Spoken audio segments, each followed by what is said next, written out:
Mapagpalang araw po sa atin lahat. Daniel Padilla bumili ng mamahaling sasakyan. At naging trending nga ito ang pagbili ni Daniel ng mamahaling sasakyan na 2023 Land Rover Defender.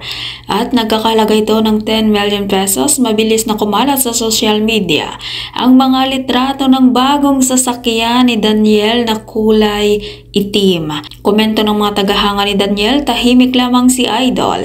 Ibang klase talaga. Hirit pa ng mga tagahanga ni Daniel, yan ba ang naghihirap na kabili ng mamahaling sasakyan? At syempre, hindi talaga magpapahuli ang mga bashers ni Daniel at magkokomento talaga sila sa pagbili ng bagong sasakyan ni Daniel. At komento ng iilang bashers, saan naman kaya nakautang si Daniel para makabili ng bagong sasakyan niya? Nako, sa mga bashers ni Daniel, move on na kayo, tahimik lamang si Daniel. Pero magugulat na lang kayo, baka may bagong bahay na ulit si Daniel.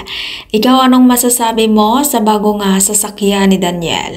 At congrats kay Daniel, naway pagpalain ka pa lalo ng buong may kapal. At kung ikaw hindi pa nakasubscribe ng aking channel, mag-subscribe ka na sa aking channel, Ivesky Velasco. Maraming salamat at mapagpalang araw po sa ating lahat.